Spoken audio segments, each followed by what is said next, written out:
Fresh organic তরতাজা ফল। 8টার মতো আমার জাত আছে।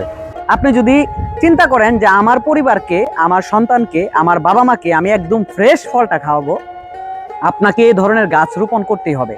এইগুলো আসলে একদম নিরাপদ ফসল। কৃষি হচ্ছে এমন একটা ভালো লাগার জায়গা, ভালোবাসার জায়গা, যেখানে হচ্ছে মানুষ আকৃষ্ট হয়।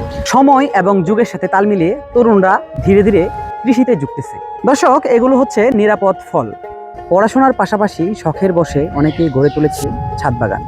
তারই ধারাবাহিকতায় আমাদের ছাদ বাগান ও স্মার্ট কৃষির প্রথম পর্বে আপনাদের স্বাগত জানাই। আজকে আপনাদের ঘুরে দেখাবো একজন তরুণের শখের ছাদ বাগান। আশা করি পুরো ভিডিওটি জুড়ে আপনারা সাথেই থাকবেন। নিজের হাতে নিজের গাছ থেকে ফল পাড়া, এটা অন্যরকম একটা শান্তি। এটা হলো চাইনা 3 জাতের এক লেচু। 4 বছর হয়েছে লাগাইছি, ভরপুর ফলন আসছে এই বছর। এবার আমরা হারভেস্ট করছি, কিছু কিছু আত্মীয় স্বজনরা দিছি, কিছু নিজেরা খাইছি। মানে বিক্রি করার মতো হয় না এখনো, সামনের বার ইনশাল্লাহ আশা করি বিক্রি করা যাবে। বর্তমানে হাজারো ভেজালের ভিড়ে একদম পিওর ফল যদি আপনি খুঁজতে চান, তাহলে আপনাকে গাছ রোপণ করতেই হবে। শুরু সময় থেকে আমার গাছের প্রতি আলাদা একটা ভালোবাসা ছিল। আগে ইউটিউবে বা টিভি চ্যানেলে শাইখ সিরাজ স্যারের অনেক ভিডিও দেখতাম, প্রতিবেদন দেখতাম। ভিডিওগুলো দেখে খুব ভালো লাগতো। এগুলা দেখে অনুপ্রাণিত হওয়া যায়, বাড়িতে এত সুন্দর করে আঙিনার মধ্যে এত কিছু করা যায়। সবার এক একজন মানুষ এক ধরনের শখ থাকে। যেমন আমার হলো গাছের প্রতি শখ।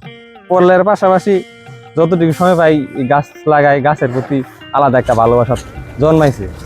এইগুলো আসলে একদম নিরাপদ ফসল, কোনো কীটনাশক বা কিছু ইউজ করি নাই। ব্যাগিং করে দিছি। নিজে উৎপাদন করা আমের যে একটা স্বাদ, মনের শান্তি, এটা আসলে বাজার থেকে আম কিনলে এই শান্তিটা পাওয়া যায় না। যেহেতু নিজে খাই বা আত্মীয় স্বজনের দেই, সেহেতু আসলে কীটনাশক ব্যবহার করাটাও তো একটা রিস্ক। একটা আম আপনাদেরকে দেখাই। ব্যাগিং করার কারণে পোকামাকড় এটার মধ্যে আক্রমণ করে না। এগুলো আসলে আমার ভালোবাসা। এগুলা আমি চেষ্টা করছি, কষ্ট করছি, এই জন্য আল্লাহ হয়তো আমারে দিছে। অনলাইন জগতে যে সময়টা দিই, সময় আমি এগুলার পিছনে দিই। নিজেরও ভালো লাগে, আমার পরিবারেরও সাপোর্ট পাই, এই জন্য আসলে এগুলা করা। এটা হলো বাড়ি 4। এগুলা আসলে অন্যরকম একটা জগৎ। যারা এগুলা না করছে, এগুলা আসলে কখনো ওরা বুঝবে না যেগুলা কেমন। আমার কাছে এখন প্রায় 8টার মতো আমার জাত আছে। হলো সূর্য ডিম আছে, এই কিউজাই আছে, ব্যানানা ম্যাঙ্গো আছে, আমেরিকান রেড পালমার আছে। আমার ছাদ বাগানের সবচেয়ে ফেভারিট গাছ হলো এটা। এই যে এনে আরেকটা গাছ আছে, এটার মধ্যে 12 মাস 12 মাস ফল থাকে। এটা হলো থাই লঙ্গান। এখন আমি মোহাম্মদপুর কেন্দ্রীয় বিশ্ববিদ্যালয়ে মার্কেটিং সাবজেক্টে গ্রাজুয়েশন করতেছি।